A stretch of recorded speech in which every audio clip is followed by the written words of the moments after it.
India के एक minister हैं, सीएम हैं योगी आदित्यनाथ, ठीक है, उन्होंने कहा कि पाकिस्तान जल्द ही या तो टूट जाएगा या फिर दोबारा भारत का हिस्सा बन जाएगा। हालात कुछ इसी तरफ ही जा रहे हैं, या तो सेपरेशन वाली साइड पे जा रहे हैं जिस तरह के हमारे हालात बनते जा रहे हैं सुबाइयत के। अगर हम इवन बलूचिस्तान से वार्निंग अक्सर आ जाती है, मतलब वहाँ के जो प्रोटेस्ट करने वाले वो कहते हैं हमें अलग कर दो।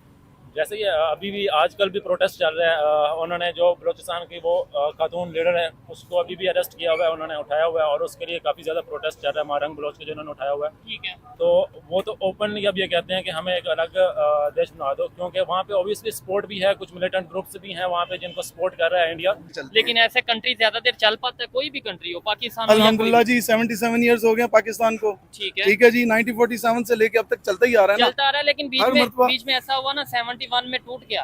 तो मतलब एक साइड पे हम ये कहते हैं पाकिस्तान सर, का, उसमें भी पाकिस्तान कलमे की बुनियाद जी। पे बना है जिसे कभी सवाल नहीं, जो कभी नहीं टूट पाएगा। तो उसी साइड पे 71 में टूट उसमें ये अभी आकर क्लियर हुआ है कि देखें जी, वो जो शेख मुजीबुर रहमान बांग्लादेश का था, जिसे हम सारी उम्र गालियां निकालते रहे गद्दार हैं, कहते रहे हैं। गद्दार कहते रहे हैं, उसे तो जाकर हमें जो है ना सलूट करना चाहिए। ठीक है, ठीक है ना। तो बांग्लादेश के हवाले से जो हमारे अंदर जो है ना एक नफरत पैदा की हुई थी बंगालियों के हवाले से, वो लोगों को अब आकर पता चल रही है। अवेयरनेस उन इलाकों में अवेयरनेस नहीं है, लेकिन अगर आप दूसरे मानों में देखें तो आपकी जो है माशाल्लाह बलोचिस्तान जो है वो मादनियात से भरा पड़ा है। तो फिर नो डाउट इसमें तो कोई शक नहीं, पूरी दुनिया जानती है। जी। लेकिन क्या वजह वहाँ के लोग प्रोटेस्ट क्यों करते हैं आए दिन?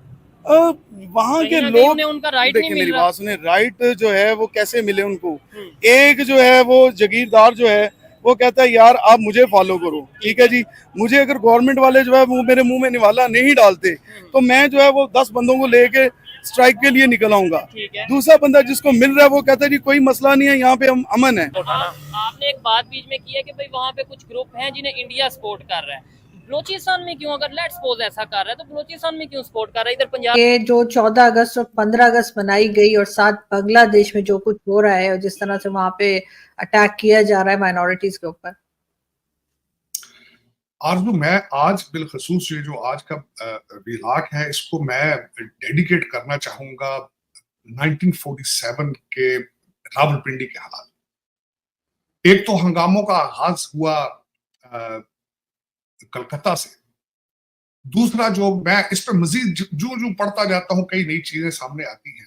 रेडक्लिफ साहब जो थे खुद जज थे, ज्योग्राफी का उन्हें कोई पता नहीं था, सर्वे का कोई पता नहीं था। वो आए और बड़ी जल्दी में उन्होंने सारा कुछ किया और चलते बने।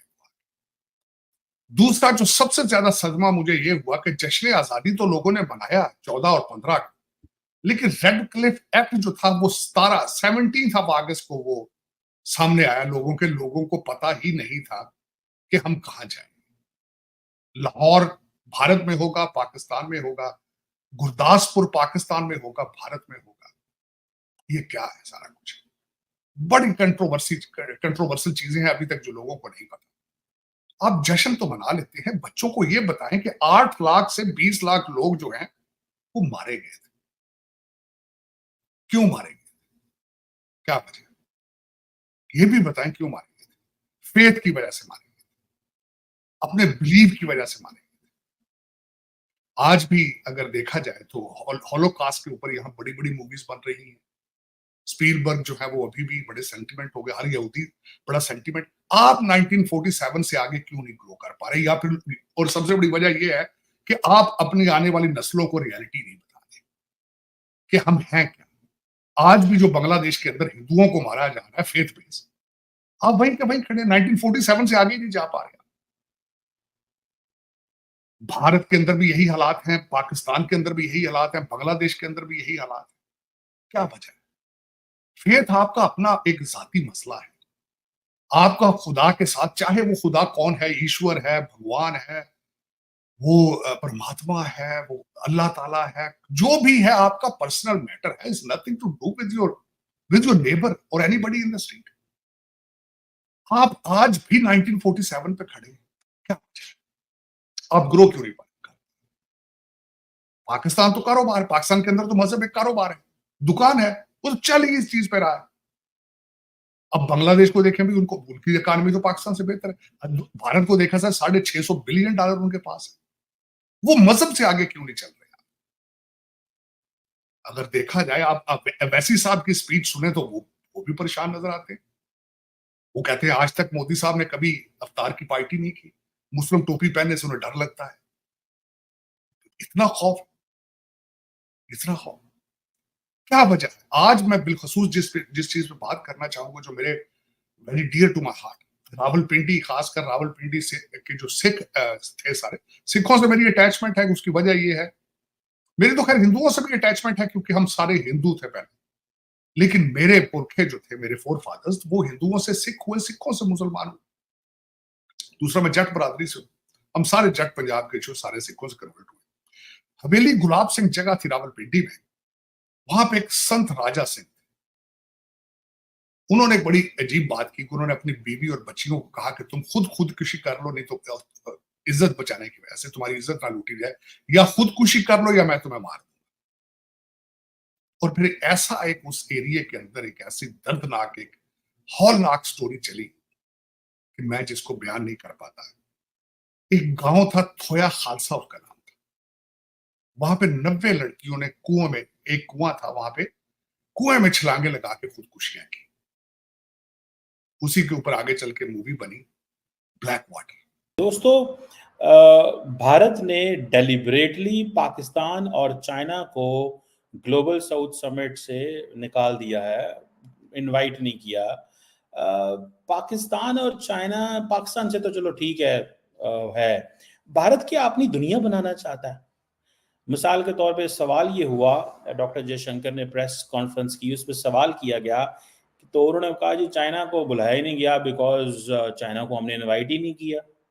मतलब भारत क्या चाहता है कि क्यों हम अपनी मर्जी की दुनिया बनाना चाहते हैं? एक चिली को ले लेंगे, दूसरा हम ओमान को ले लेंगे, वहां से हम श्रीलंका को पकड़ लेंगे, उधर से इथोपिया को ले लेंगे, मॉरिशियस को ले लेंगे। मतलब अपनी मर्जी से एक दुनिया क्रिएट करना चाहता है, या कि भारत वाकई ही जो ज्योग्राफिकल ग्लोबल साउथ है उसकी नुमाइंदगी करने जा रहा है?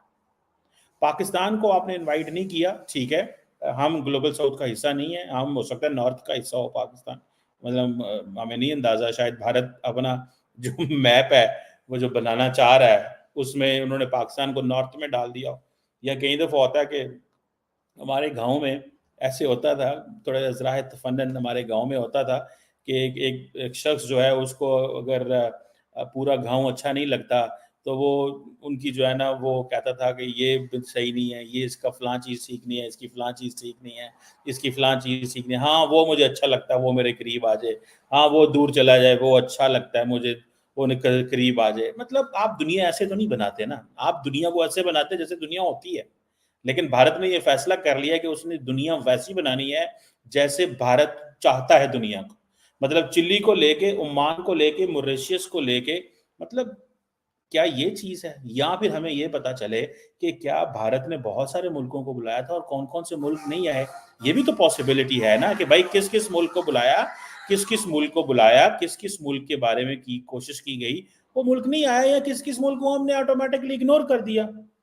ये चीजें जो हैं ये थोड़ा सा पता चलेगा तो तभी है। अब भारत एक ही चीज बात कर रहा है, भारत बेसिकली ये कह रहा है जी कि जितने भी छोटे मुल्क हैं, ग्लोबल साउथ के मुल्क हैं, ये सारे यूनाइटेड नेशन सिक्योरिटी काउंसिल की रिफॉर्म्स की बात करें और उसके ऊपर नेगोशिएशंस करें।